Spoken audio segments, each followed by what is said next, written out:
ভক্তগণ আসুন এই মহতি ভাগবতের একেবারে প্রথম স্কন্ধের প্রথম শ্লোক সবাই মিলে আসুন।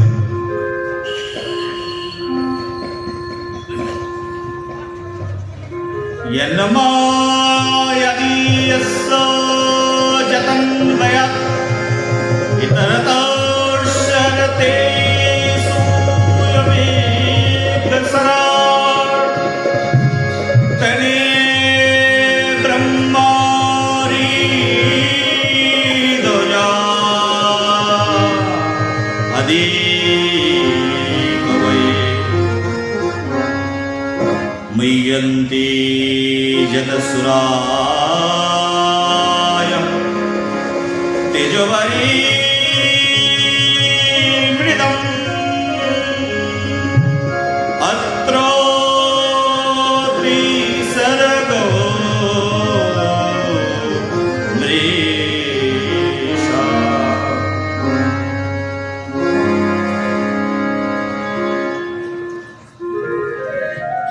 ভাগবতের প্রথম স্কন্ধের প্রথম শ্লোকের প্রথম চরণে ভগবান আস্বাদন করাচ্ছেন।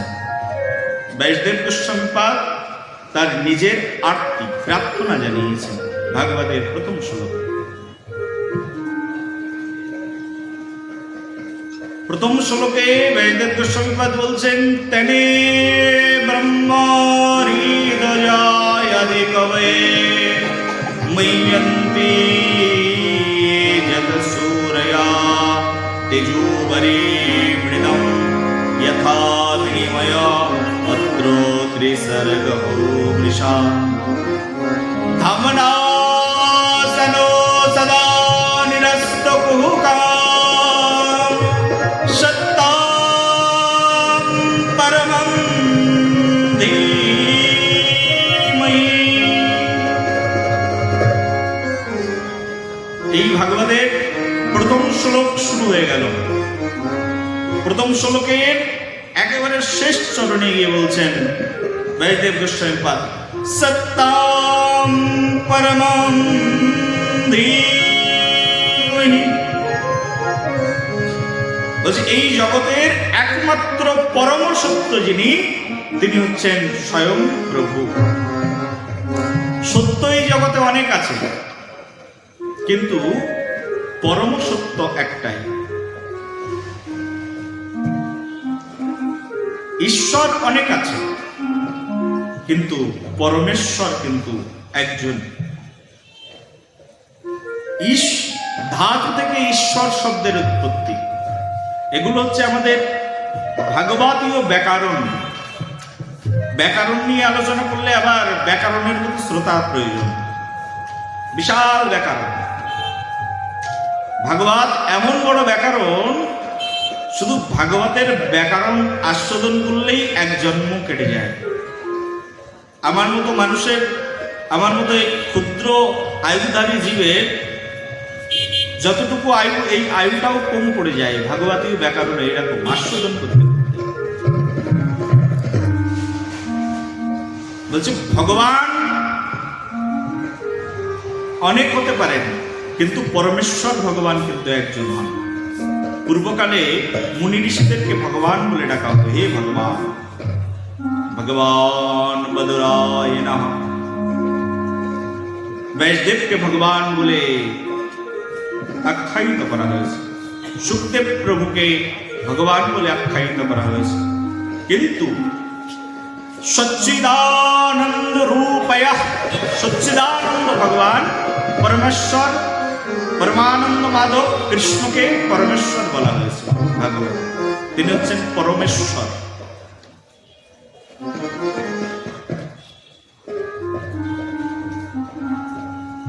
আর ভগবানের গুণ অবতার হিসাবে কখনো কখনো শিব ও শম্ভুকে পরমেশ্বর বলা হয়। পরমেশ্বর একজন, পরমেশ্বর তত্ত্ব আলাদা, ঈশ্বর তত্ত্ব আবার আলাদা। সত্য এক বস্তু আর পরম সত্য এক বস্তু।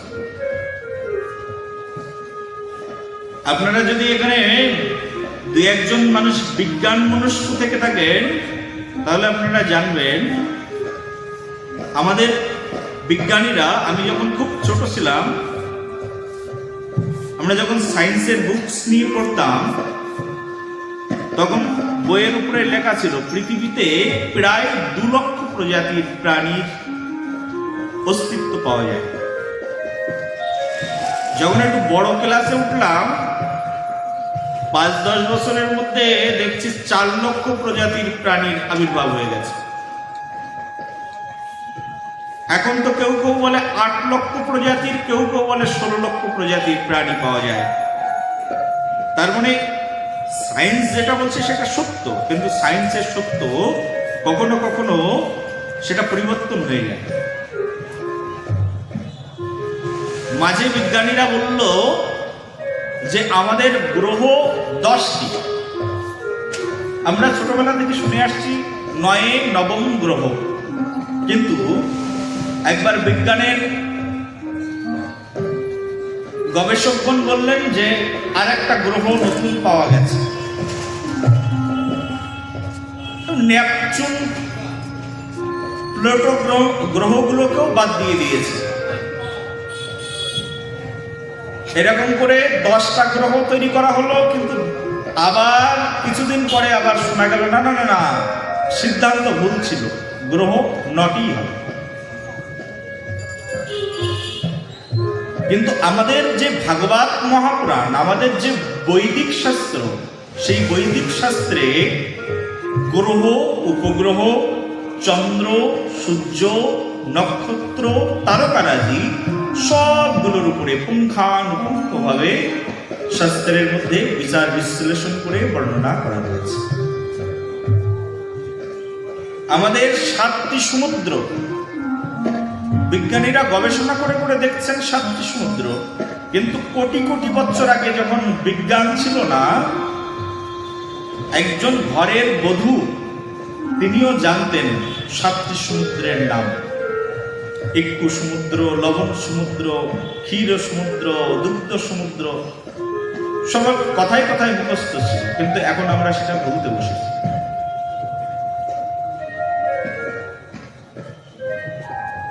সেজন্য আমরা এই জাগতিক যে বিজ্ঞান, এই জাগতিক বিজ্ঞানের কথা কখনো কখনো ভুল প্রমাণিত হয়ে যায়, কারণ তারা রিসার্চ করে আবার নতুন নতুন কিছু বের করে। আজকে মোবাইল ফোন সবার হাতে হাতে, একসময় মোবাইল ফোন মানুষ ইউজ করতেই জানত না। আগের যুগের মানুষ রেডিওর মাধ্যমে, বেতার যন্ত্রের মাধ্যম দিয়ে গান বাজনা শুনতেন। কিছুদিন পরে মানুষ টেলিভিশনের সাহায্যে শুনতে শুরু করলেন। এখন টেলিভিশনও উঠে গেছে, এখন মানুষ ডাইরেক্ট মোবাইল ফোনের সাহায্যেই গান বাজনা, সিনেমা, নাটক সব দেখতে থাকে। নতুন নতুন জিনিস আবিষ্কার হচ্ছে, আর সত্যটা তেমনই ভাবে বিভ্রান্ত হয়ে যাচ্ছে। সেই জন্য সত্য কখনো কখনো আবদালে ঢাকা পড়ে যায়, কিন্তু যেটা পরম সত্য তা কখনো কোনোদিনের জন্য আবদাল হয় না। বলো একবার। ভগবান যা বলে দিয়েছেন, ভাগবত যা বলে দিয়েছেন, তাকে বলা হয় পরম সত্য। অর্থাৎ ভাগবত, ভগবানের বাণীটা হচ্ছে পরম সত্য। সেই জন্য ভাগবতের প্রথম শ্লোকে বলা হচ্ছে সত্যম পরমম ধীমহি।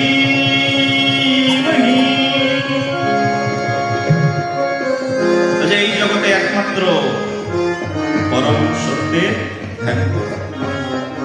পরম সত্যের ধ্যান ছাড়া এই জগতে আর বড় ধ্যান নেই। এই ভাগবত মহাপুরাণের কথা শুরু করলেন, তারপরের দ্বিতীয় শ্লোকে ধর্ম প্রজিত কৈতব যত্র পরম নির্মত শরণাম সতম। দ্বিতীয় শ্লোকের মধ্যে বলছেন ভাগবত এমন এক গ্রন্থ যে এই পরম সত্যের পরম তত্ত্ব কারা শ্রবণ করেন, যারা একেবারে নির্মত স্বর, তারাই একমাত্র এই ভাগবত কথা শ্রবণ করতে বসেন। ভাগবত কথা হচ্ছে সুখদেব আদি মহান ঋষিদের একমাত্র লব্ধ বস্তু। মহামহাপুণ্যবান ব্যক্তি ভাগবত শ্রবণ করতে বসে। তৃতীয় শ্লোকে, ভাগবতের তৃতীয় শ্লোকে ব্যাসদেব গোস্বামীপাদ বলছেন, নিগমকল্পতরুর গলিত ফলম সকাল মুখাদয়মৃত দ্রব সংযুতাম পিবত ভগবতো রসমালয়াম মুহুরঃ রসিকা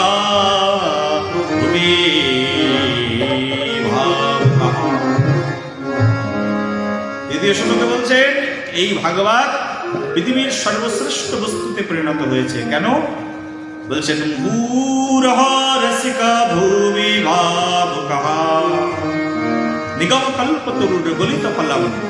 নিগম কল্পতরু বলছে আমাদের বেদটা হচ্ছে একটা বৃক্ষ, আর বেদরূপ বৃক্ষে অনেকগুলো ফল ফলেছে, উপনিষদ রূপ ফল। তার মধ্যে একটা বিশেষ ফল আছে, যে ফলটা পরিপক্ক হয়ে গেছে, আর সেই পরিপক্ক ফলটায় এসে একটা শুক পাখি এসে মুখ দিয়েছে, আর সেই শুক পাখি যে ফলটায় মুখ দিয়েছে সেই ফলের নাম হচ্ছে এই ভাগবত মহাপুরাণ। যেমন মনে করুন একটা আম গাছ, আম গাছের মধ্যে অনেকগুলো আম আছে, দেখবেন তার মধ্যে আম গাছের মধ্যে অনেকগুলো আম পেকে আছে, তার মধ্যে পাখি গিয়ে একটা আমে মুখ দিয়ে চলে গেল। দেখবেন ওই আম গাছের মধ্যে 1000টা আম থাকলে তার মধ্যে 50টা আম পেকে গেছে, আর 50টা আম একসঙ্গে গাছ থেকে পেড়ে নিয়ে এসে সামনে নিয়ে আস্বাদন করবেন। তার মধ্যে দেখবেন যে আমটাই একটা পাখি এসে মুখ দিয়ে ঠোকর দিয়ে চলে গেছে, ওই আমটার স্বাদ সবচেয়ে বেশি। তার কারণ পাখিদের ভিতরে ভগবান ওই ধরনের ইন্দ্রিয় বৃত্তি দিয়েছেন, যার মাধ্যম দিয়ে পাখিরা নিরীক্ষ করে বুঝতে পারে যে এর পৃথিবীতে সবচেয়ে মিষ্ট ফল কোনটি। এই সেন্সটা স্পেশাল সেন্স ভগবান পাখিদের মধ্যে দিয়েছে।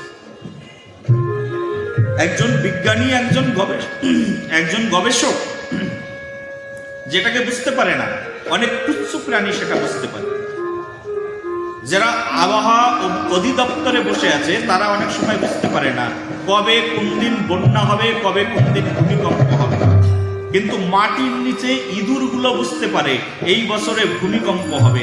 মাটির নিচের উই পোকাগুলো বুঝতে পারে, মাটির নিচের পোকামাকড়গুলো বুঝতে পারে। তারা যে বছর ভূমিকম্প হয় সেই বছর, বা যে বছর বন্যা হয়, ন্যাচারাল ফ্লাড, যে বছর বন্যা হয় সে বছর তারা সেই মাটি ত্যাগ করে অন্য দূর স্থানে চলে যায়। 6 মাস আগে থেকে তারা অন্য স্থানে চলে যায়। তারা বুঝতে পারে যে বছর আমাদের এই মাটির উপরে বন্যা আসবে। ভগবান তাদেরকে স্পেশাল সেন্স দিয়েছে। এই সেন্সগুলো অনেক সময় বিজ্ঞানীরাও প্রাপ্ত হতে পারে না, বিজ্ঞানীরা বুঝতেই পারে না কখন কি হবে। পাখিদের ভিতরে একটা বিশেষ সেন্স আছে, তার মাধ্যম দিয়ে তারা বুঝতে পারে যে সবচেয়ে মিষ্টি ফল কোনটি, আর ঠিক পাখিরা সেই মিষ্টি ফলটাই শুধুমাত্র ঠোক দিয়ে চলে। রাজহাঁসের মধ্যে যেমন উন্নত বুদ্ধিবৃত্তি আছে, জল আর দুধ একসঙ্গে রাজহাঁসের সামনে পরিবেশন করা হলে রাজহাঁস শুধুমাত্র দুধটাকেই খায়, আর একসঙ্গে দুধ আর জল আছে কিন্তু জলটাকে আলাদা করে ফেলে তারা। এতটাই উন্নত সেন্স বা এতটাই উন্নত টেকনোলজি ভগবান একটা রাজহংসের মধ্যে দিয়েছে, চিন্তাও করতে পারবে না।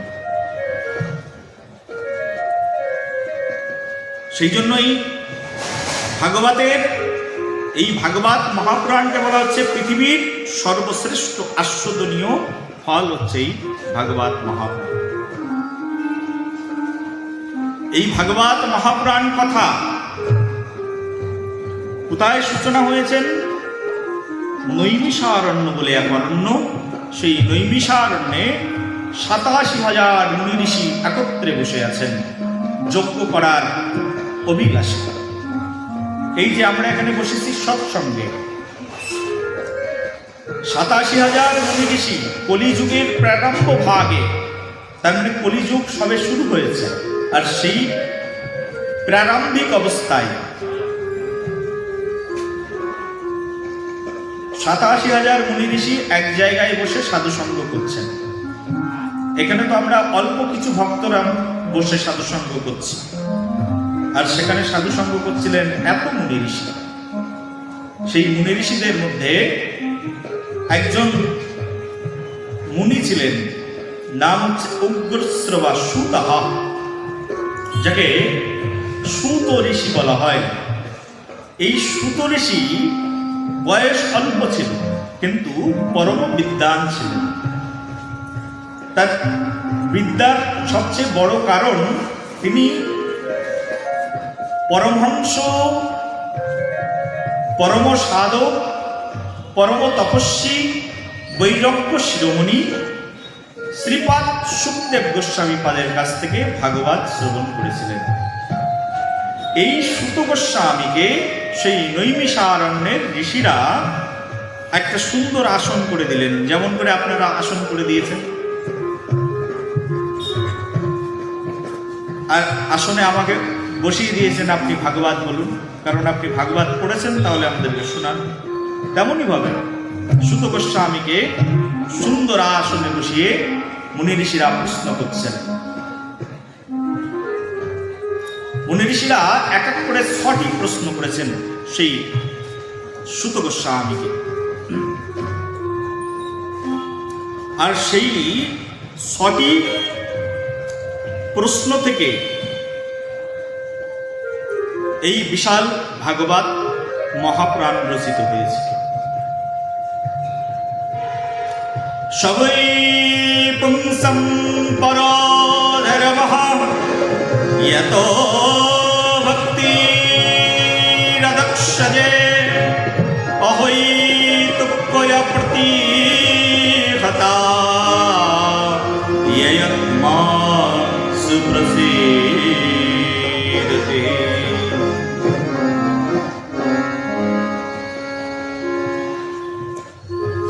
সেই সকল প্রশ্নের মধ্যে একটি বিশেষ প্রশ্ন, যে জীবের কল্যাণ কি করে হবে।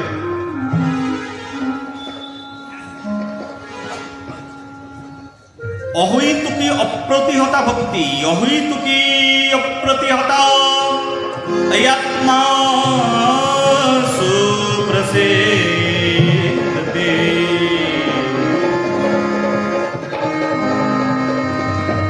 গোস্বামীপাদ বর্ণনা করে শ্রবণ করান জগতের মঙ্গল কি করে হবে। দেখুন, আমি কখনো কখনো কোনো ভক্তর সঙ্গে বা কোথাও গিয়ে অবস্থান গ্রহণ করলে কোনো কোনো মায়েরা আমার কাছে আসে, কোনো কোনো বাবারা এসে আমার কাছে প্রশ্ন করে, মহারাজ একটা প্রশ্ন। বলে কি প্রশ্ন বলো? কেউ কেউ বলেন বাবা একটা প্রশ্ন আছে, বলো কি প্রশ্ন? বলে প্রশ্ন হচ্ছে এই যে আমার মেয়েটা কি করে কল্যাণ হবে একটু বলুন, আমার ছেলেটা কি করে ভালো চাকরি পাবে, আপনি একটু অ্যাডভাইস করুন, আমার কি করে কল্যাণ হবে আমাকে একটু অ্যাডভাইস করুন। কিন্তু খুব কম সংখ্যক মানুষ আছে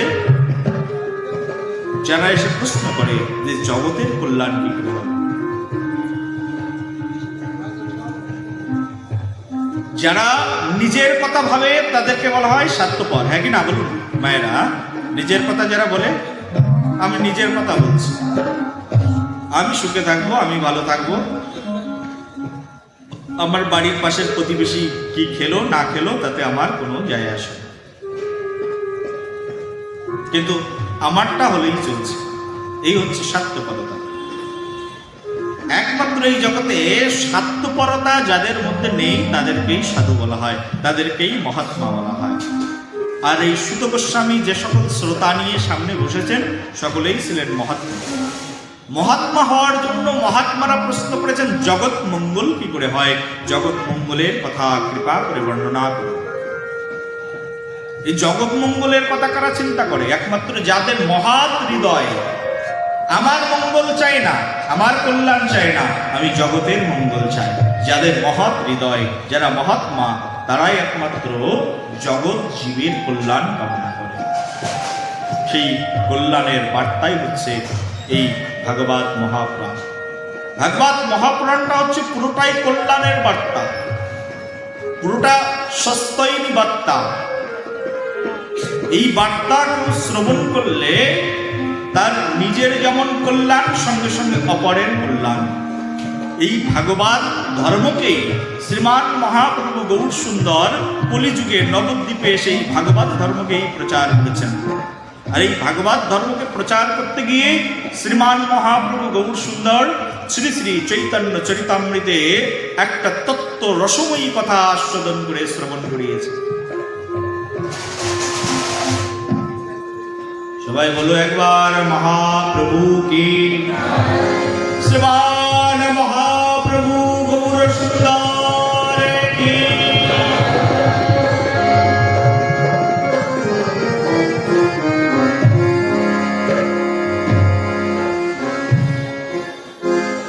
মহাপ্রভু বললেন, শোনো, ভারত ভূমিতে হইল মনুষ্য জন্ম, যার জন্ম সার্থক করি কর পর উপকার। ভারত ভূমিতে তোমার মনুষ্য জন্ম হয়েছে, তাহলে সবার এই জগতে ভারত ভূমিতে জন্ম হয় না। আপনার বডিটা আজকে ভারত ভূমিতে জন্মগ্রহণ করেছে, মহাভাগ্য। তাও হিন্দু ঘরে, সনাতন ঘরে। একই দিনে আজকে আপনার ঘরে একটা বাচ্চা জন্মগ্রহণ করলো, আর আফ্রিকায়ও একটা বাচ্চা জন্মগ্রহণ করলো। দুইজনের ভাগ্য কিন্তু এক নয়। আফ্রিকার বাচ্চাটা একটা জঙ্গলি বাচ্চাতে পরিণত হবে, কিন্তু আপনার বাচ্চাটা আপনার ঘরে জন্মগ্রহণ করেছে, সে সনাতন সংস্কার নিয়ে জন্মাবে। সে ভগবানকে ডাকতে শিখবে। সে যখন জন্মগ্রহণ করবে, যখন বলতে পারবে, যখন কথা বলতে পারবে, সে হা কৃষ্ণ, হা প্রাণনাথ, হা প্রাণকৃষ্ণ বলে ডাকতে শিখবে। আর আফ্রিকার বাচ্চাটা কিন্তু সেটি পারবে না। সংস্কারহীন বাচ্চা। আমেরিকা ভারতবর্ষে এই বরপেটা রোডে আজকের এই দিনে একটা বাচ্চা জন্মগ্রহণ করলো। আর ধন ধন্যে সমৃদ্ধ আমেরিকায় আরেকটি বাচ্চা জন্মগ্রহণ করলো খ্রিস্টান ঘরে। সেই ঘরের বাচ্চাটির ওই সৌভাগ্য নেই। বরপেটা রোডে একটা সাধারণ ফল বিক্রেতার ঘরে যদি একটা বাচ্চা জন্মগ্রহণ করে, তার যে ভাগ্য, ওই ভাগ্য কিন্তু একজন আমেরিকার কোটিপতি ঘরের ছেলের হয় না আজকের দিনে যদি জন্মগ্রহণ করে। কারণ সনাতন ধর্মে জন্মগ্রহণ করেছে।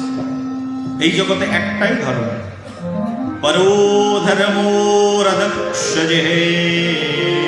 ভগবান মহাপ্রাণ বলছে ধর্ম একটি, সেই ধর্মের নাম হচ্ছে সনাতন ধর্ম। এটাকে বলে পরম ধর্ম, যে ধর্ম শুধুমাত্র জগতের কল্যাণই জানে। এই সনাতন ধর্ম থেকে পৃথিবীর আর সব ধর্ম মত তৈরি হয়েছে। স্ট্যাটিস্টিক্স গবেষণা বলছে আমাদের পৃথিবীতে প্রায় ৪,৫০০ ধর্ম রয়েছে।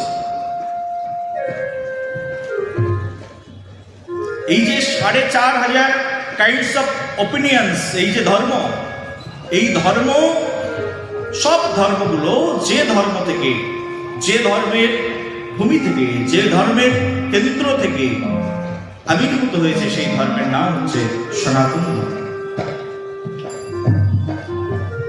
একজন সনাতনী বাচ্চার যে ভাগ্য, একজন খ্রিস্টান বাচ্চার কি সেই ভাগ্য হবে? একজন যবন বাচ্চার কি সেই ভাগ্য হবে? একজন মুসলিম বাচ্চার কি সেই ভাগ্য হবে? কিন্তু আমেরিকায় জন্মগ্রহণ করা একটা বাচ্চার চেয়ে ভারতবর্ষের মুসলিম ঘরে জন্মগ্রহণ করা একটা বাচ্চার সৌভাগ্য আরো বেশি। বলো একবার প্রেম সে বলো। কারণ সৌভাগ্যক্রমে ভারতবর্ষের মুসলিম ঘরের একটা ছেলে কোনো না কোনো দিন সে তার হিন্দু বন্ধুর সংস্পর্শে এসে হয়তোবা নমস্কার শব্দটি উচ্চারণ করে ফেলবেন। হিন্দু বন্ধুর সংস্পর্শে এসে হয়তোবা সে হরে কৃষ্ণ মহামন্ত্র একবার হলেও শ্রবণ করবেন। রাজা দশরথ 3 বার রাম নাম শ্রবণ করেছিলেন, তার ফলশ্রুতিতে তিনি মহা পাপ থেকে পরিত্রাণ পেয়েছিলেন 3 বার রাম নাম শ্রবণ করে। কিন্তু ভারতীয় কত মুসলিম আছে কতবার হরিনাম শোনে, টেপ রেকর্ডারে, ক্যাসেটে, মাইকে কতবার হরিনাম শোনে, কত ভাগবতের শ্লোক শোনে, কত গীতার শ্লোক শোনে, তার ইয়াত্তা নেই। এটাই হচ্ছে তাদের সৌভাগ্য।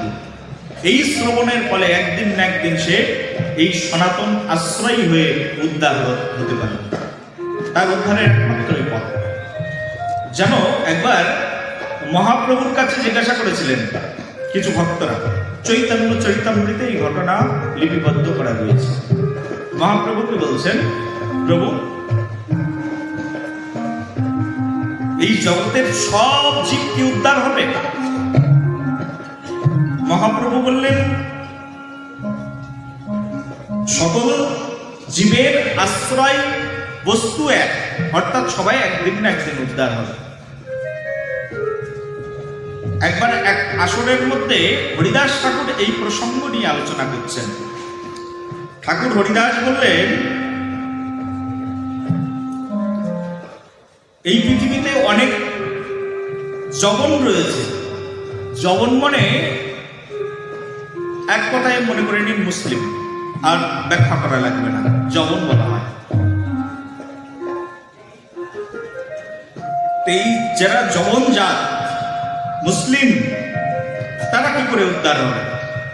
স্বয়ং প্রভু উত্তর দিয়ে বললেন, মুসলিমরা কখনো কখনো হিন্দুদেরকে দেখলে হারাম শব্দ ব্যবহার করে। কি শব্দ? মা হারাম, বলে এই বস্তুটা হারাম। শুকর, বরাহ হারাম।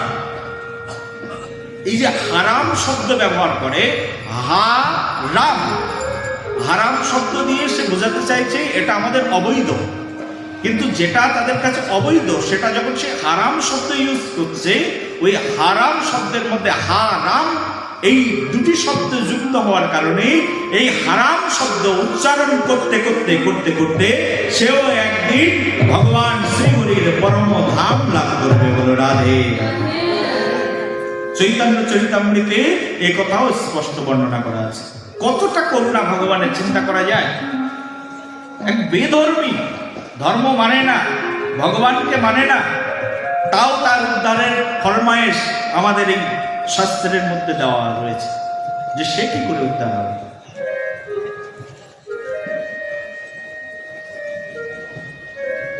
এই কারণে এই ভাগবত শাস্ত্র এর চেয়ে উপযোগী এই জগতে আর কিছু নেই যা আমরা শ্রবণ করতে বসেছি। বলো একবার সবাই, ভগবান ভগবান কি।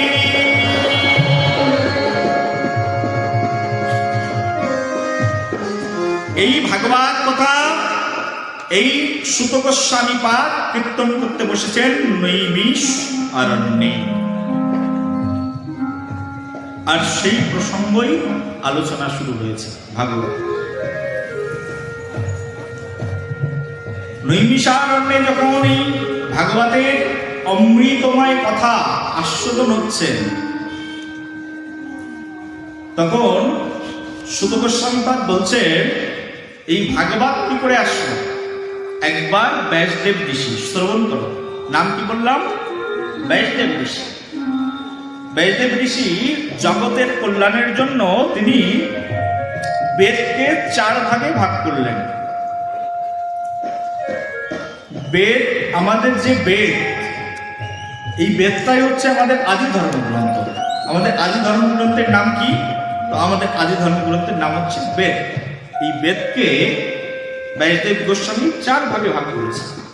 4 ভাগে ভাগ করে প্রথম ভাগ ঋগ্বেদ, যজুর্বেদ, সামবেদ, অথর্ববেদ।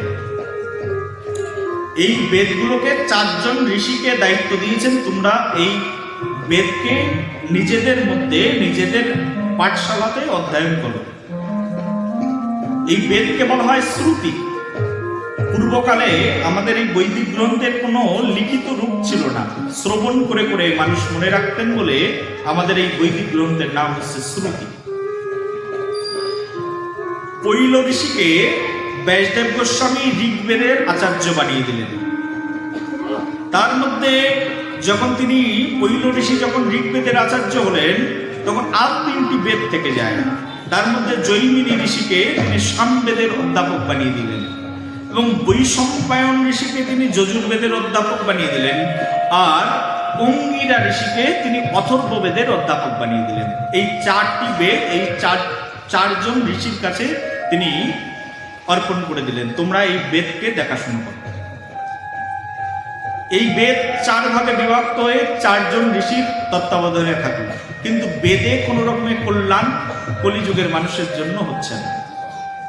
ব্যাসদেব ঋষি ভাবলেন এই বেদ মানুষ বুঝতে পারছে না, তখন সেই বেদকে বোঝানোর জন্য তিনি উপনিষদ রচনা করলেন। 108টা উপনিষদ রচনা করলেন, কিন্তু উপনিষদ দিয়েও মানুষকে তিনি সঠিক তত্ত্ব দিতে পারছেন না। তখন ভাবলেন উপনিষদে হবে না, তখন তিনি 17টা পুরাণ রচনা করলেন। বেদকে বোঝানোর জন্যই কিন্তু উপনিষদ, আর উপনিষদকে বোঝানোর জন্য পুরাণ। 17টা পুরাণ রচনা করলেন, কিন্তু 17টা পুরাণের মধ্যেও তিনি সঠিক তথ্য মানুষকে দিতে পারলেন না। লিখতে লিখতে ক্লান্ত হয়ে গেলেন ব্যাসদেব গোস্বামী। যখন লিখতে লিখতে ক্লান্ত হয়ে গেলেন, মনের ভিতরে শান্তি নেই। যখন মানুষ অশান্তিতে থাকে তখন কার কথা মনে পড়ে? সবচেয়ে নিজজনের কথা মনে পড়ে, যে আমার প্রিয়জনের কাছে যাই আর সেখানে গিয়ে দেখি কোনো আমি মনের শান্তি পাই কিনা। ব্যাসদেব গোস্বামীর সবচেয়ে প্রিয়জন কে? তার গুরুদেব। ব্যাসদেব গোস্বামীর সঙ্গে সঙ্গে তার গুরুদেবের কথা মনে পড়ল। আমি মনে শান্তি পাচ্ছি না কেন? শান্তি পেতে গেলে আমাকে গুরুদেবের আশ্রয় নিতে হবে। সঙ্গে সঙ্গে ব্যাসদেব গোস্বামী পাদ তার শ্রী গুরুদেবকে আহ্বান করলেন, শ্রী গুরুদেবের কাছে গেলেন। আর ব্যাসদেব গোস্বামী পাদের গুরুদেব হচ্ছেন স্বয়ং নারদ মুনি। নারদ মুনির কাছে যখন ব্যাসদেব গোস্বামী পাদ গেছেন, নারদ মুনিকে প্রণাম নিবেদন করে বলছেন, হে গুরুদেব, আমার মনের ভিতরে অশান্তি, এই অশান্তির দাবানল থেকে আমাকে রক্ষা করুন। বলে অশান্তি কেন? অশান্তির কারণ এত গ্রন্থ লিখেছি, কিন্তু আমি মনে শান্তি পাচ্ছি না। নারদ মুনি তখন বললেন, ব্যাসদেব তুমি করেছো কি? বেদকে 4 ভাগে বিভক্ত করে দিয়েছ, আবার উপনিষদ লিখেছো, আবার এত পুরাণ লিখেছো, কিন্তু এত যে পুরাণ লিখেছো, কিন্তু কোন পুরাণে তো পরমাত্মার কথা বর্ণনা করনি। যে পরমাত্মা, যে পরম প্রভু সমগ্র জগৎকে পরিচালনা করছেন, সেই প্রভুর কথাই তো লেখনি। তুমি মনে শান্তি পাবে কি করে?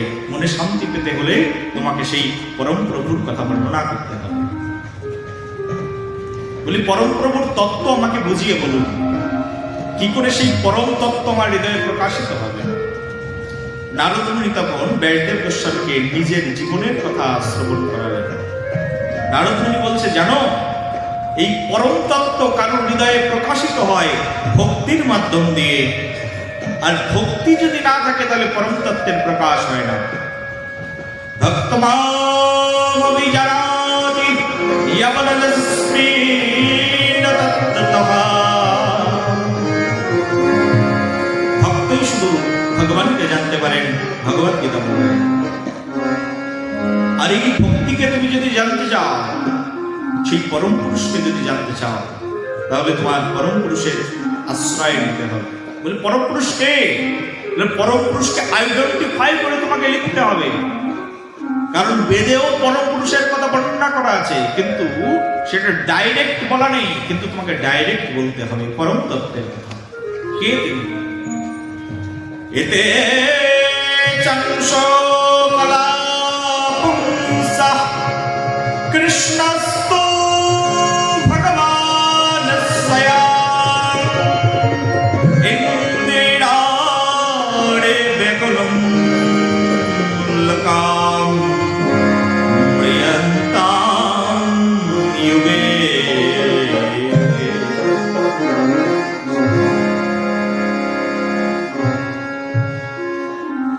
বলছে এই পৃথিবীতে তার অনেক কলা অবতার, অংশ অবতার, অনেক কিছু আছে, কিন্তু তিনি পূর্ণ। আর সেই পূর্ণ প্রভুর কথা তুমি কোনো গ্রন্থের মধ্যেই বর্ণনা করো। কে পূর্ণ?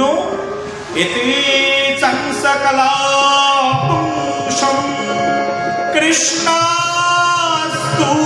ভগবান স্বয়ং।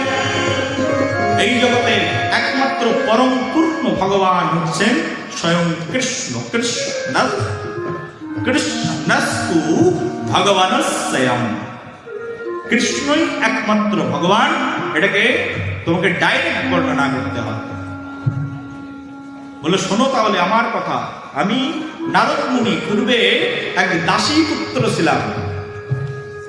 যখন আমি পূর্বকালে দাসীর পুত্র ছিলাম, তখন আমার মা এক ঋষির আশ্রমে কাজ করতেন।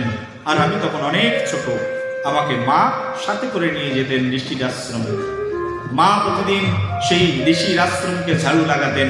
আমিও কখনো কখনো ঋষির আশ্রমকে ছোট্ট হাতে ছোট্ট একটা ঝাড়ু নিয়ে কখনো কখনো ঝাড়ু লাগাতাম, কখনো কখনো মন্দির মার্জন করতাম। একদিন মহাভাগ্যের উদয় হলো। একবার চাতুর্মাস্য ব্রত আসলো। আমাদের দেখবেন যারা বৈষ্ণবরা আছে, বৈষ্ণবগণ শ্রী গুরুদেবের কৃপাতে অনেকে এই চাতুর্মাস্য ব্রত পালন করে থাকেন। চাতুর্মাস্য ব্রত আসলো। আর সেই চাতুর্মাস্য ব্রতের সময় একদল ভক্ত তারা সেই ঋষির আশ্রমে প্রবেশ করলো, আমাদের গ্রামের মধ্যে প্রবেশ করলো। আমি পথ দিয়ে যাচ্ছিলাম, তারা আমাকে জিজ্ঞাসা করলো, এই বালক, এখানে ঋষি আশ্রম কোনটি? আমি তাদেরকে বললাম আমি যাচ্ছি, চলুন আমার সঙ্গে। তাদেরকে নিয়ে গেলাম। এই মুনি ঋষিদের সঙ্গ, সাধুদের সঙ্গ হয়ে গেল। সেই সাধুগণ 4 মাস ব্যাপী আমাদের গ্রামের মধ্যে, আমাদের আশ্রমের মধ্যে থাকলেন। আর সেই সাধুদের সঙ্গে আমি থাকতে শুরু করলাম। আমি ছোট ছিলাম বলে সাধুরা আমাকে খুব ভালোবাসতেন। ছোট বাচ্চাদেরকে সবাই ভালোবাসে না, কাছে ডেকে ডেকে বসাতেন, এই বালক এদিকে এসো। আমি গিয়ে পাশে বসতাম। কখনো কখনো সাধুদের সঙ্গে আমার ছোট ছোট হাতে ছোট ছোট কাঠ বহন করে তাদের সামনে এগিয়ে দিতাম। তারা যজ্ঞের অগ্নি প্রজ্বলিত করত। কখনো কখনো ঘৃত নিয়ে সেই ঘৃত আহুতি করে দিতাম। তারা খুব প্রসন্ন হতেন। তারা সবাই মিলে বসে সারা দিনে এক বেলা প্রসাদ গ্রহণ করতেন, হব্যিষণ্য গ্রহণ করতেন। আর সেই প্রসাদ পাওয়ার পরে তাদের এঁটো পাতাগুলো ফেলে দিত।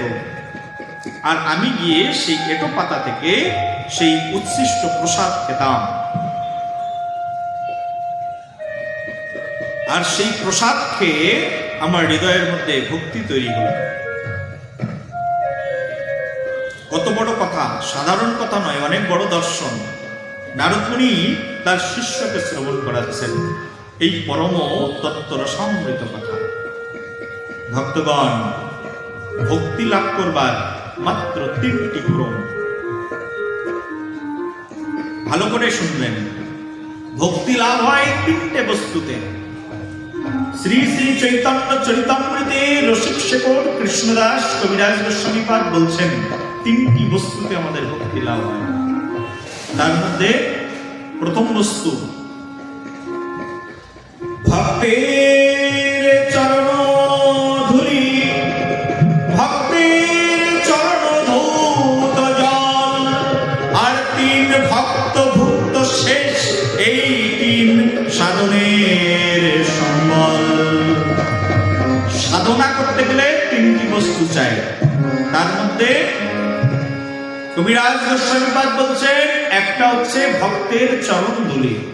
যেখানে ভক্ত আসেন সেই ভক্তের চরণ ধুলি মস্তকে ধারণ করা। ভক্তের চরণ ধুলি, ভক্তের চরণ ধৌত জল। আর ভক্ত যদি গৃহে একবার আসবেন, তাহলে ভক্তের চরণ ধৌত করা জল, সেই জল গ্রহণে হৃদয়ের মধ্যে ভক্তি বৃদ্ধি পায়। আর কি? আরেকটি বলছেন ভক্ত ভুক্ত শেষ, এই তিন সাধনের সম্বল ভক্তের ভুক্ত উচ্ছিষ্ট। বর্তমান যুগের কখনো কখনো আমরা যখন কলেজ বিশ্ববিদ্যালয়গুলোতে প্রচার করতে যাই, ছাত্ররা আমাদেরকে প্রশ্ন করে, গুরুজি ভক্তের ভুক্ত শেষ, how it possible to honouring this প্রসাদম? এটা যদি আমরা গ্রহণ করি তাহলে কি করে আমরা সায়েন্সকে বিলিভ করলাম? আমাকে কখনো কখনো কোনো কোনো ছাত্ররা বলেন যে এই দৃষ্টান্তটা ঠিকঠাক নয়। কেন? তো তাদের মতবাদ ভক্তের উচ্ছিষ্ট। ঠিক আছে, একজন ভক্ত যদি যক্ষা রোগী হয়, সে যদি ভাইরাসগ্রস্ত হয়, তার মুখের উচ্ছিষ্ট যদি খায়, তাহলে আমি রোগগ্রস্ত হয়ে যাব। আপনি যে বলেন আমাদের সনাতন ধর্মটা পরিপূর্ণরূপে বিজ্ঞান, তাহলে এটা কি করে বিজ্ঞান থাকবে? শিক্ষিত ছেলেদের প্রশ্ন তো এগুলো হয়তো আপনাদের মাথায় নাও আসতে পারে, মায়েদের মাথায়, হ্যাঁ না? তাহলে সেটা কি করে বিজ্ঞান হতে পারে? এটাও বিজ্ঞান। শুনে রাখুন, আমাদের এই ভাগবত শাস্ত্র এতটা উদ্বেগ, যখন কেউ প্রসাদ গ্রহণ করে একটা মন্ত্র বলে তাকে প্রসাদ গ্রহণ করতে হয়, সেটা হচ্ছে বিশ্বাস নৈব জায়তে। বিশ্বাস এমন বস্তু, অসাধ্য সাধন হয়ে যায় বিশ্বাস বস্তুতে। যদিও সায়েন্স বলার পরিবেশ এখানে নয়, মেডিকেল সায়েন্স বলছে একজন মানুষ যদি সবসময় নেতিবাচক নেগেটিভ ইঙ্গিতটাকে বহন করতে থাকে, সবসময় গ্রহণ করতে থাকে, নেগেটিভ কিছু ভাবতে থাকে, নেগেটিভ ভাবতে ভাবতে ভাবতে ভাবতে তার মস্তিষ্ক নেগেটিভ হয়ে যায়। আর এই নেগেটিভ হওয়ার কারণে, নেগেটিভ থিঙ্কিং এর জন্য তার নার্ভের সমস্যা এসে দাঁড়ায়। নেগেটিভ থিঙ্কিং এর জন্য ডিপ্রেশন আসে, যা থেকে বড় বড় রোগ তাকে অ্যাটাক করে ফেলে। নেগেটিভ থিঙ্কিং এমন। কিন্তু একজন নেগেটিভ ব্যক্তি যদি পজিটিভ থিঙ্কিং নিয়ে চলে, তাহলে অসুস্থ ব্যক্তিও সুস্থ হয়ে যেতে পারে শুধু পজিটিভ থিঙ্কিং এর জন্য। থিঙ্কিং হচ্ছে এমন একটা বিষয়। আমাদের একজন গবেষক ছিলেন, নাম হচ্ছে ডেল কার্নেগি। আমরা যারা সাহিত্য বা ফিলোসফি দর্শন পড়েন তারা হয়তো জানতে পারেন এনাকে। ডেল কার্নেগি তার একটা সাহিত্যের মধ্যে রচনা করেছেন, একজন ব্যক্তি খুব অসুস্থ, ভালো করে শুনবেন। আর অসুস্থতার কারণ হচ্ছে, ডাক্তার বলেছেন যে তুমি প্রতিদিন লাফিং ক্লাবে যাবে আর প্রতিদিন হাসবে, কারণ তোমার অসুস্থতা একটাই কারণ যে তুমি কোনোদিন হাসো না। তুমি হাসো না বলেই অসুস্থ, তোমাকে হাসতে হবে। আমেরিকার মানুষ সাধারণত কেমন থাকে? মুখে এরকম থাকে, একেবারে বানরের মতো, মুখে কোনো হাসি নেই, পাড়া প্রতিবেশীর সঙ্গে সম্পর্ক নেই, বন্ধু নেই, বান্ধবী নেই, তো তার মন কেমন থাকে? সবসময় দুঃখ বিষাদগ্রস্ত। ডাক্তার বলে দিয়েছেন তোমাকে একটু হাসতে হবে। আমাদের ভারতবর্ষে কোনো জায়গায় হাসার ক্লাব আছে নাকি যেখানে গিয়ে হাসা যাবে? কিন্তু আমেরিকার মোড়ে মোড়ে লাফিং ক্লাব আছে যেখানে গিয়ে হা হা হা করে মানুষ হাসতে থাকে। এত বড় উন্নত কান্ট্রি, কিন্তু সেখানে ক্লাবের বৈশিষ্ট্য দেখুন। আমাদের ভারতবর্ষের কোনো জায়গায় মৃত্যুবরণ করবার জন্য কোনো ক্লাব আছে নাকি? কিন্তু আমেরিকায় বিভিন্ন প্রান্তে প্রান্তে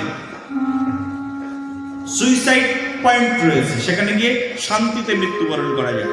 অনেকে মৃত্যুবরণ কি করে করবে, সুখে কি করে মরবে, মরবার জন্য একটা ঘর বানানো আছে, শুধু সুইচে টিপ দেবে আর মরে ওখানেই পড়ে থাকবে। সরকার নিয়ে এসে তখন তার দেহটাকে যথাযথ সৎকার করে দেয়, সিল মেরে দেয় যে অমুক ব্যক্তি অমুক ফ্ল্যাটে থাকতো, তার নাম্বার হচ্ছে অমুক, সে মৃত্যুবরণ করেছে, নামটা কেটে দেয়। সেই দিক দিয়ে ভারতবর্ষ অনেক ভালো কিনা? হ্যাঁ, বলো একবার, প্রেম সে বলো, বলো সবে, বলো রাধা রানী সরকার কি।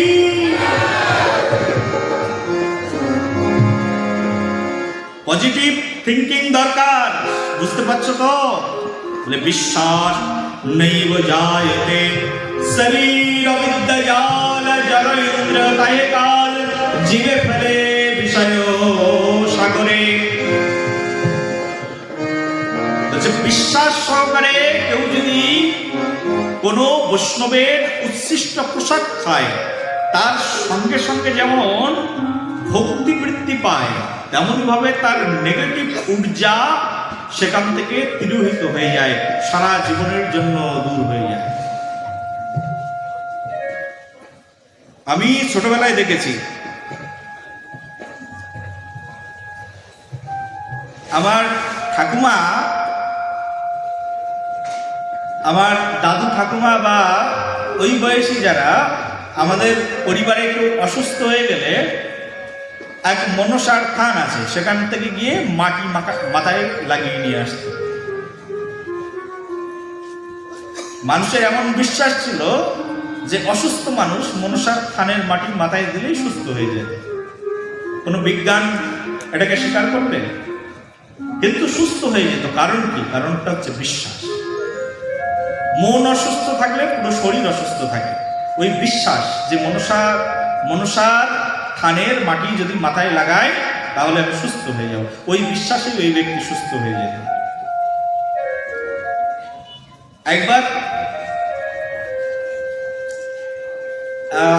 আমার ছোটবেলার কথা, আমি প্র্যাকটিক্যাল এক্সপিরিয়েন্স দিয়ে আপনাদেরকে বোঝাতে চেষ্টা করছি। একবার আমাকেই একটা সাপে কেটেছে। বিজ্ঞান বলছে সাপে কাটা ব্যক্তি যতক্ষণ পর্যন্ত হাসপাতালে গিয়ে ট্রিটমেন্ট না করে ততক্ষণ পর্যন্ত সে সুস্থ হয় না। এখন নাই বড় হয়ে আমি বিজ্ঞান পড়েছি, আগে তো আর বিজ্ঞানী ছিলাম না। আমার ঠাকুমা নিয়ে ওঝার বাড়িতে নিয়ে গেছেন, প্রায় অসুস্থ হয়ে পড়েছে।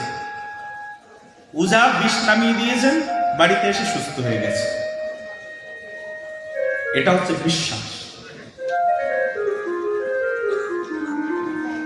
তবে মন্ত্রের কিছু শক্তি আছে, ঔষধি বৃক্ষের কিছু শক্তি আছে, যেগুলো আমাদের ভাগবত আদি শাস্ত্র যাকে স্বীকার করে চলেন। কিন্তু বিশ্বাসটাই আসল। কেউ যদি বিশ্বাস সহকারে কোনো ভক্তের প্রসাদ গ্রহণ করে, মুখের উচ্ছিষ্ট প্রসাদ গ্রহণ করে, তাতে তার পরম ভক্তি লাভ হয়ে যায়। বলো একবার। নারদ মুনি বলছেন, আমি সেই সাধুদের উচ্ছিষ্ট প্রসাদ গ্রহণ করে ভক্ত হয়েছিলাম। সেই সাধুরা বৃন্দাবনে চলে গেল, আমাকে বলে গেল যে তুমিও একবার বৃন্দাবনে এসো। কিন্তু আমার মা জীবিত ছিল, যতক্ষণ মা জীবিত ছিল মায়ের সেবা ছেড়ে আমি যেতে পারিনি। যেদিন মা প্রকাট হয়ে গেল সেদিন সব ছেড়ে আমি বৃন্দাবনে চলে আসলাম, আর সেই সাধুদের চরণে নিজের জীবনকে উৎসর্গ করে দিলাম। বলো গৌর প্রেমানন্দে।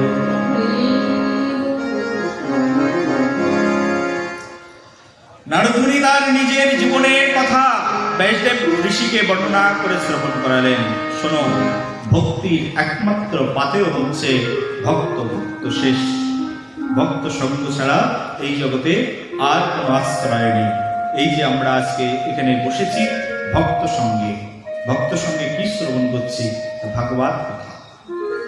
এরপরে সুত গোস্বামীপাদ নৈমিষারণ্যের ঋষিদেরকে অশ্বত্থমার কথা শ্রবণ করালেন। এক হিংস্র অবিবেকী জীব যদি বলা হয়, না হচ্ছে অশ্বত্থমা। কুরুক্ষেত্রের যুদ্ধে সবাই কৌরব পক্ষে মৃত্যুবরণ করেছেন, একমাত্র রয়েছেন অশ্বত্থমা। আর সঙ্গে সঙ্গে কৌরবদের জ্যেষ্ঠ পুত্র বেঁচে রয়েছেন দুর্যোধন। দুর্যোধন মৃত্যুর যন্ত্রণায় ছটফট করছেন। অশ্বত্থমা গিয়ে দুর্যোধনকে বলছেন, তোমার মনকে সন্তপ্ত করতে পারি আমি প্রতিজ্ঞা করছি, তুমি এখনো চিন্তা করো না, আজকে রাতেই পঞ্চপাণ্ডবের মাথা কেটে নিয়ে এসে তোমাকে দেবে। একটু মনের ভিতরে শান্তি পেলেন দুর্যোধন। রাতের বেলায় অশ্বত্থামা বেরিয়ে গেলেন পাণ্ডব শিবিরে। স্বয়ং অনাদির আদির গোবিন্দ, সর্বকারণের পরম কারণ ভগবান শ্রীকৃষ্ণ অশ্বত্থামা আসবেন, সবকিছু জানতেন। কৃষ্ণের অজানা কি আছে এই জগতে?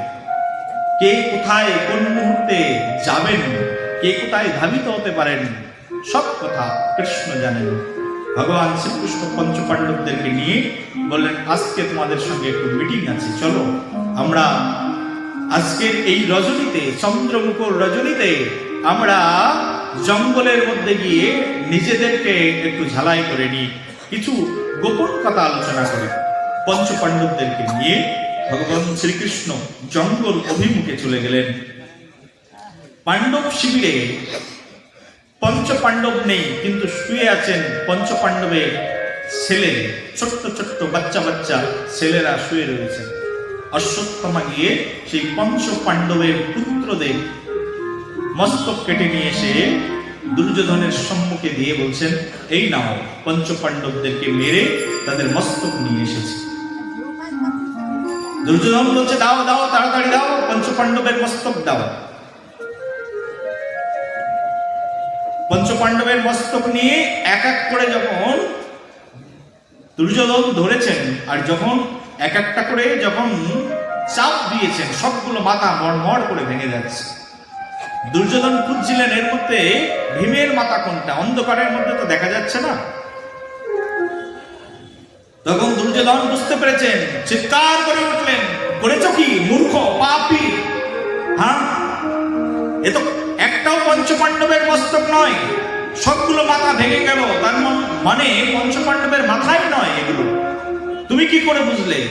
বলি, যে ভীমকে আমার এই গদার আঘাতে, যে ভীমের এক চুল পর্যন্ত আমি বাঁকা করতে পারিনি, সেই ভীমের মাথা এত তাড়াতাড়ি ভেঙে যাবে তুমি ভাবলে কি করে? এর ভিতরে তো ভীমের মাথাই নেই। নিশ্চয়ই তুমি পঞ্চপাণ্ডবের পুত্রদের মস্তক নিয়ে এসেছো। হায় হায় হায়, একেবারে কপালে হাত দিয়ে চাপড়াচ্ছেন। আমার কুলের কেউ বেঁচে নেই, ভাইয়ের কুলের পুত্ররা বেঁচে ছিল, আমরা মরে গেলে অন্তত তারা শ্রাদ্ধ শান্তি করতে পারতো, তুমি সেটাও রাখলে না, সেই জায়গাটাও রাখলে না। খুব দুঃখ করলেন। দুঃখে ভারাক্রান্ত হয়ে, জর্জরিত হয়ে সেখানে নিতাই গৌর হরিবোল হয়ে গেলেন। বুঝতে পারছো তো? দেব রেখে দিলেন, বলো রাধে। ওদিকে পাণ্ডব শিবিরে ফিরে এসছেন পঞ্চপাণ্ডব, এসে দেখছেন তাদের 5টি পুত্র মৃত পড়ে রয়েছে, বডি। অর্জুন প্রতিজ্ঞা করলেন, আমার পুত্রদেরকে যিনি নিধন করেছে কালকে সূর্যাস্তের আগে তাকে আমি মৃত্যুদণ্ড প্রদান করব। অর্জুনের সেই বিশাল প্রতিজ্ঞা ভগবান শ্রীকৃষ্ণকে বলছেন, হে মাধব, অনেকবার আমার জন্য রথ চালিয়েছ, আরেকবার অন্তত রথ চালাও। আমি এই দুষ্কৃতিকারীকে ধরতে চাই। সেই দুষ্কৃতিকারীকে ধরবার জন্য অর্জুন বেরিয়ে পড়লেন। আর অর্জুন বেরিয়ে পড়ে সেই দুষ্কৃতি সম্পন্ন সত্যমাকে ধরে নিয়ে এসে দ্রৌপদীর সম্মুখে দিলেন। দ্রৌপদীকে বলছেন, তোমার সন্তানদেরকে হত্যা করেছেন এই দুষ্কৃতিকারী, একে কি শাস্তি দেবে? দ্রৌপদী বললেন, ক্ষমা করে দাও। স্ত্রী জাতির মধ্যে সবচেয়ে বড় গুণ হচ্ছে ক্ষমা। বিশেষ করে যতটা ক্ষমাশীল একজন মা, ততটা ক্ষমাশীল একজন বাবা নয়। কিন্তু এই ক্ষমাশীলতা স্ত্রী জাতির মধ্যে বহু পূর্ব থেকে পরিলক্ষিত হয়। দ্রৌপদী বললেন, ক্ষমা করে দাও। কেন? বলি, যে তোমার পুত্রকে হত্যা করলো তাকে তুমি ক্ষমা করে দিচ্ছ কেন? বলে, ক্ষমা করে দাও তার কারণ পরম সাধ্বী রমণী ছিলেন তো দ্রৌপদী, পরম সুশীলা রমণী ছিলেন, পরম ধর্মজ্ঞ ছিলেন, পরম তত্ত্বজ্ঞ ছিলেন। তিনি বললেন, ব্রাহ্মণ হত্যা এই জগতে সবচেয়ে বড় পাপ। এই যুদ্ধে কতটা পাপ হয়েছে তারপরে আজকে ব্রাহ্মণ হত্যা করবে? ব্রাহ্মণ হত্যা তো প্রথম পাপ, আর দ্বিতীয় পাপ ব্রাহ্মণের সঙ্গে সঙ্গে গুরুপুত্র, গুরুকে আর গুরুর পুত্রকে একই রকম সম্মান করার কথা শাস্ত্রে বর্ণনা করা রয়েছে। নিজের গুরুকে হত্যা করেছ, গুরু মাতা এই সন্তানকে নিয়েই একমাত্র আছে। গুরু মাতা এই সন্তানকে যদি হত্যা করা হয় তাহলে গুরু মাতা কি নিয়ে থাকবেন? আমি তো সন্তানহীন, আমার বেদনাটা যদি একইভাবে তোমাদের গুরু মাতার উপরে গিয়ে পড়ে তাহলে তিনি কতটা কষ্ট পাবেন, ক্ষমা করে দাও। দ্রৌপদীর কথায় সবাই শান্ত হলেও ভীম কিন্তু শান্ত হচ্ছেন না। না, ওই পাপিষ্ঠকে মারতেই হবে। দুর্যোধন তখন বলছেন, এই যুধিষ্ঠির মহারাজ তখন বলছেন, চিন্তা করো না, আমাদের সামনে স্বয়ং ধর্মের মূর্তি দ্বারকাধীশ দাঁড়িয়ে রয়েছেন, ভগবান শ্রীকৃষ্ণ সম্মুখে দাঁড়িয়ে রয়েছেন। সবাই শ্রীকৃষ্ণের মুখের দিকে তাকালেন। একটু মৃদু হেসে ভগবান শ্রীকৃষ্ণ বললেন, দেখো, এমন বড় দুষ্কৃতিকে ক্ষমা করা ঠিক নয়, তার মানে মৃত্যুদণ্ড দিতে হবে, কিন্তু আবার মারাও ঠিক নয়। কৃষ্ণ এমন কিছু কথা বলেন বুঝেও যেন বোঝা যায় না। প্রেম সে বলো, বুঝে ফেলেছি তাও বুঝতে পারছি না। কৃষ্ণের কথা হচ্ছে এমন, একটা কথার মধ্যে হাজারটা মানে না। এই জন্যই তিনি ভগবান, এই জন্যই তিনি পরমেশ্বর, পরমতত্ত্ব, পরমবিভু, পরমনিদান। ভগবান শ্রীকৃষ্ণ বললেন, ওকে ক্ষমা করে দাও, কিন্তু ক্ষমা করা উচিত নয়, কারণ এই এত বড় দুষ্কৃতি পুণ্য কর্ম করেছে, ক্ষমার অযোগ্য। অর্জুন সঙ্গে সঙ্গে বুঝতে পেরেছেন ভগবান শ্রীকৃষ্ণ কি বলতে চেয়েছে, কারণ একেবারে নিজের ক্লোজ ফ্রেন্ড তো ভগবান শ্রীকৃষ্ণ। কুরুক্ষেত্রের রণাঙ্গনে একেবারে 700 শ্লোক যিনি বুঝতে পেরেছেন, সে এইটুকু ইঙ্গিত বুঝতে পারবে না? ইঙ্গিত বুঝে গেছে কি বলতে চেয়েছেন। সঙ্গে সঙ্গে অর্জুন ধনুর্বাণ করলেন, আর মস্তক ছেদন করতে যাচ্ছিলেন, কিন্তু মস্তক ছেদন না করে গুরুপুত্রের যে তৃতীয় নয়ন ললাটের উপরে ছিল, সেই তৃতীয় নয়নকে তুলে নিলেন এবং মাথা মুন্ডন করে দিলেন। দেখুন, এই জগৎ সংসারে যারা প্রতিষ্ঠিত ব্যক্তি, যারা গুণী ব্যক্তি, তাদেরকে মেরে ফেলা লাগে না। তাদেরকে যদি অপমান করে দেন, কোনো সম্মানী ব্যক্তিকে সম্মান হানি করে দেন, সে মৃতবৎ বেঁচে থাকে, তার মানে মৃত্যু তুল্য দণ্ড সে প্রাপ্ত হয়ে যায়। একই রকম দণ্ড পেয়েছেন আজকে গুরুপুত্র। অপমান করে মাথা ন্যাড়া করে ছেড়ে দিয়েছেন, চক্ষু তুলে দিয়েছেন, সে প্রতিশোধের যন্ত্রণায় ঘুরে বেড়াচ্ছে।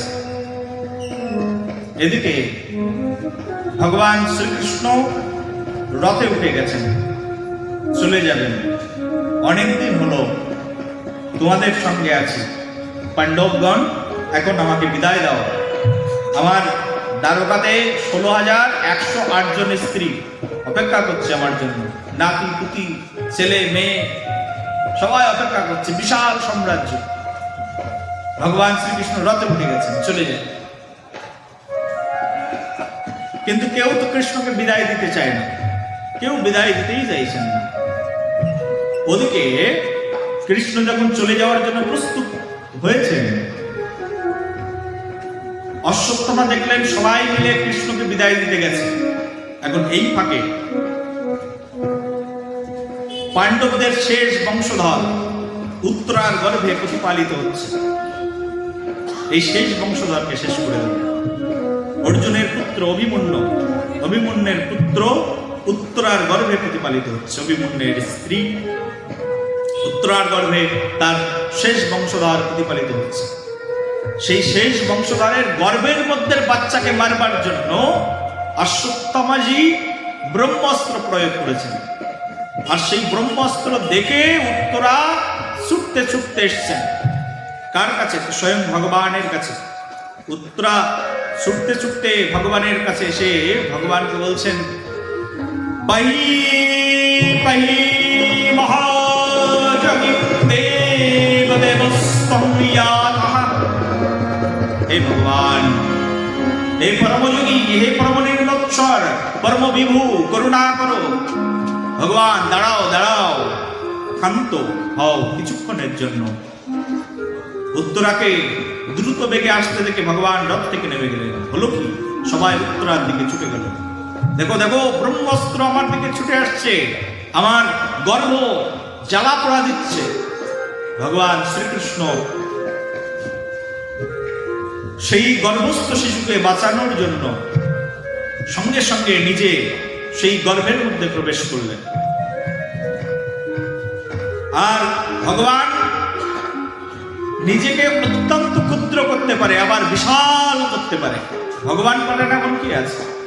নিজেই সেই গর্ভের মধ্যে প্রবেশ করে গর্ভস্থ শিশুকে দর্শন দিলেন, আর সেই ব্রহ্মাস্ত্রকে সেখানেই ধ্বংস করে দিলেন তার গলার আঘাতে। সেই জন্য মাতৃগর্ভকে প্রণাম করা হয়েছে। গর্ভবতী মায়েদের বারবার প্রণাম, মায়েদেরকে বারবার প্রণাম। তার কারণ কি? মা একমাত্র, মা যিনি মা হন তিনি একমাত্র তার গর্ভের মধ্যে সন্তানের সঙ্গে সঙ্গে ভগবান শ্রীকৃষ্ণকে ধারণ করার সৌভাগ্য লাভ করতে পারেন। ভগবান শ্রীকৃষ্ণ আজ গর্ভের মধ্যে প্রবিষ্ট হয়েছেন, আর গর্ভের মধ্যে প্রবিষ্ট হয়ে তিনি, সেই গর্ভের মধ্যে ছিল পরীক্ষিত, সেই পরীক্ষিতকে তিনি দেখা দিয়েছেন। ভগবান বাঁচিয়ে দিলেন উত্তরার গর্ভকে। ভগবান বলছেন, উত্তরা, তোমার কাজ সমাধান হয়েছে, এখন আমি চলে যাই। কিন্তু যখনই যাবেন তখনই গিয়ে কুন্তী দেবী রথের চাকার সামনে গিয়ে দাঁড়িয়েছে। পিসিমা, কি হলো, তুমি রথের চাকার সামনে? বলি, হে কৃষ্ণ, তুমি আমাকে এভাবে বিড়ম্বনা করো না। বলি, কি হয়েছে পিসিমা? বলি, এতদিন ধরে তুমি আমার সঙ্গে রয়েছ, আমি তোমাকে নিজের আত্মীয় বলে মনে করেছি, নিজের জন বলে মনে করেছি, নিজের ভ্রাতুষ্পুত্র বলে মনে করেছি। কিন্তু তুমি তো পরমেশ্বর, পরমতত্ত্ব, পরম বিভু ভগবান। আজ তোমাকে জেনেছি, আজকে তোমাকে যেতে দেব না। পিসিমা, আমি তোমারই, আমাকে কি জেনেছ? বলছে, না না, তুমি ভগবান, আমি তোমাকে জেনেছি।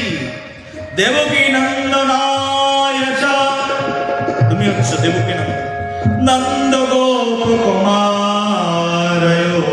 গোবিন্দায় নমো নমঃ। বলছে, আজকে তুমি দেবকী নন্দন, কিন্তু আজ আমি তোমাকে প্রণাম করব। কি বলে?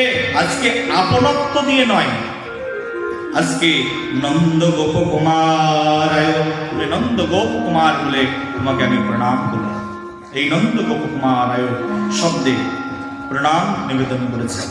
যখন প্রণাম নিবেদন করেছেন তখন বলছেন, তুমি আমাকে প্রণাম করছো? বলি, প্রণাম নয়, আমার কিছু আরতি আছে তোমার কাছে। বলে, কি আরতি?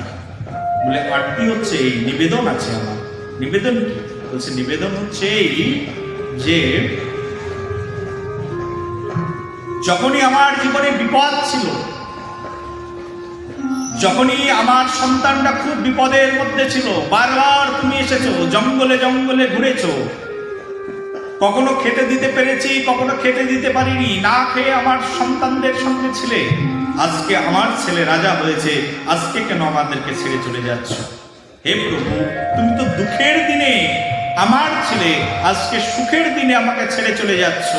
এই সুখ চাই না, যে সুখের দিনে কৃষ্ণ ছাড়া হয়ে থাকতে হবে, সেই সুখের বিন্দু পরিমাণে মূল্য নেই। সুখের দিনগুলো আমি চাই না। হে ভগবান, তোমার কাছে আমার এই নিবেদন। অনেক অনেক লং একটা স্তুতি আছে, কুন্তী স্তুতি যদি করা হয় না, 7 দিন ধরে কুন্তী দেবীর স্তুতি পাঠ করা যায়, এত সুন্দর স্তুতি।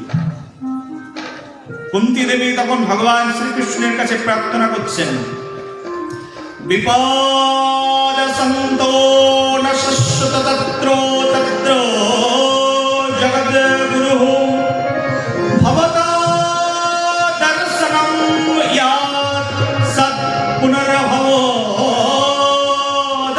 স্তোত্রম।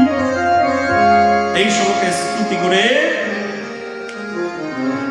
কুন্তি মাতা বলছেন, হে ভগবান, বিপদ সন্তনা সসতো তত্র জগদ গুরু। হে ভগবান, আমাকে বিপদ দাও।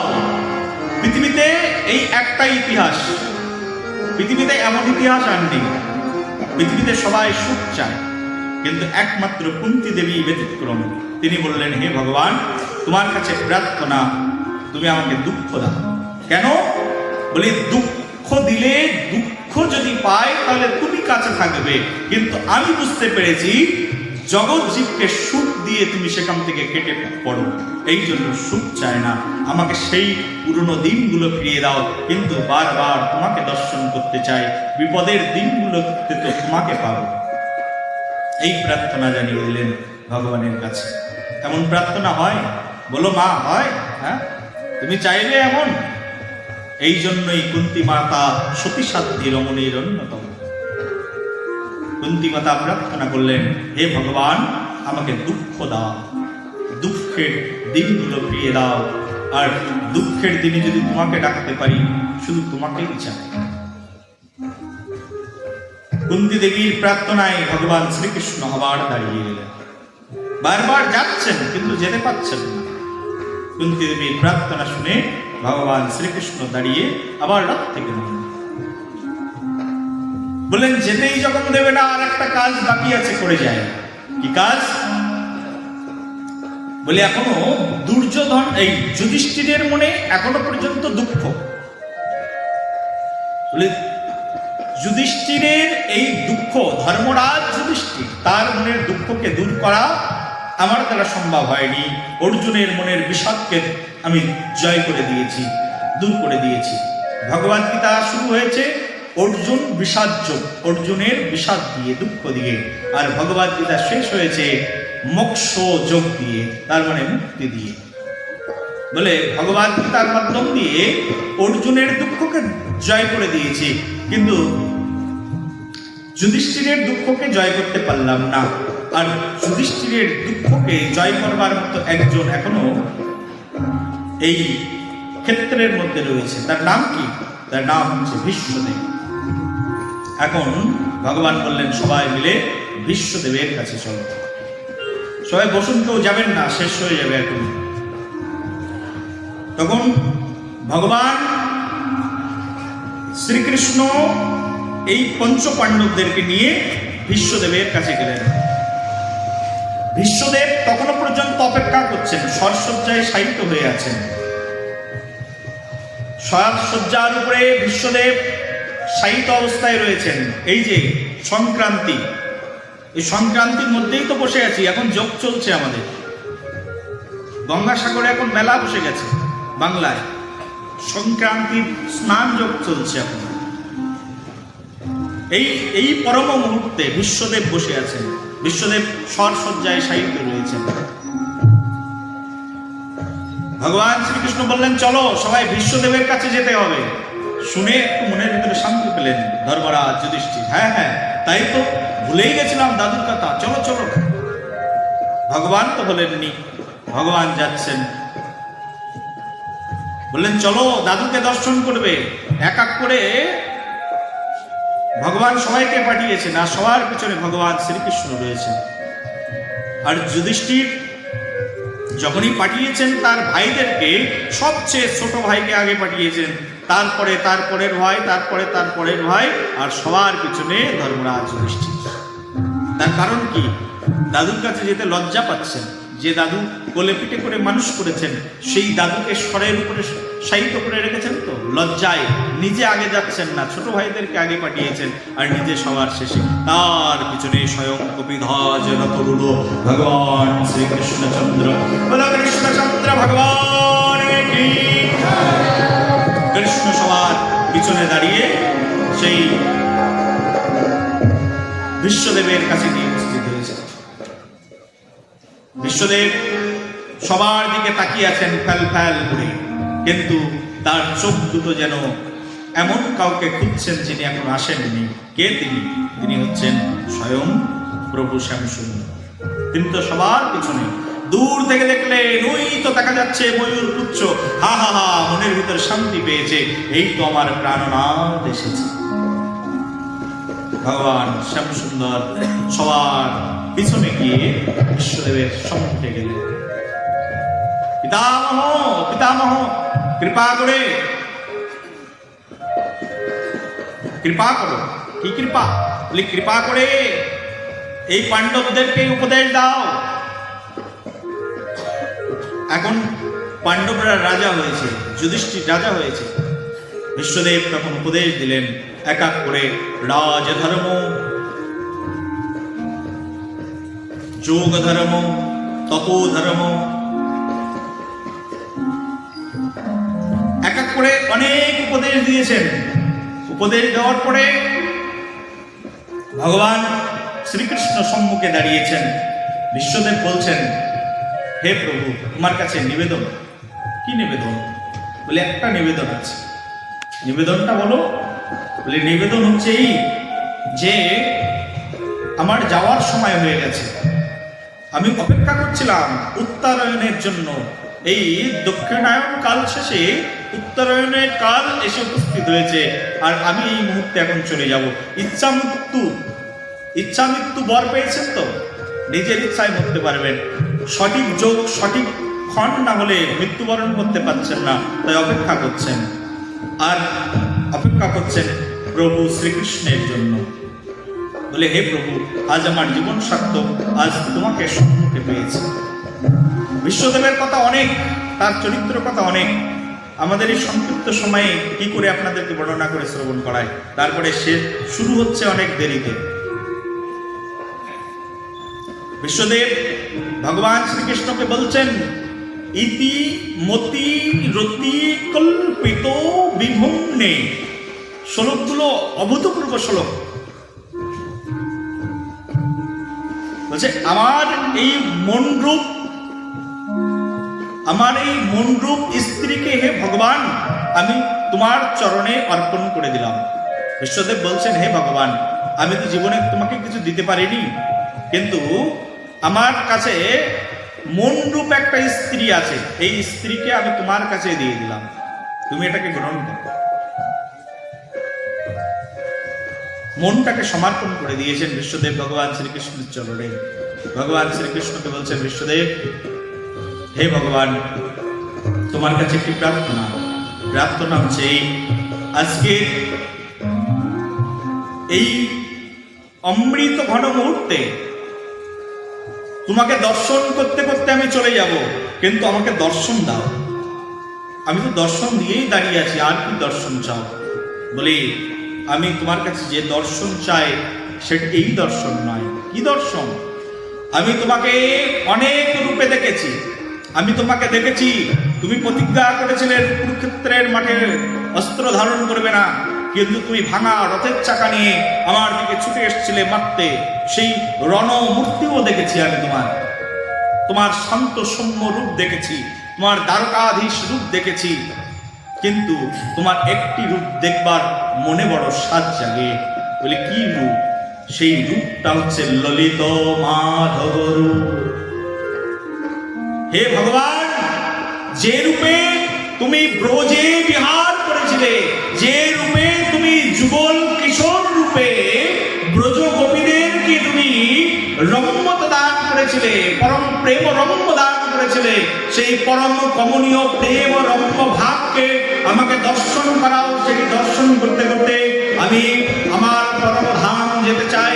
এই বলে বিশ্বদেব যেই না আরতি জানালেন, ভগবান শ্রীকৃষ্ণ সঙ্গে সঙ্গে তিনি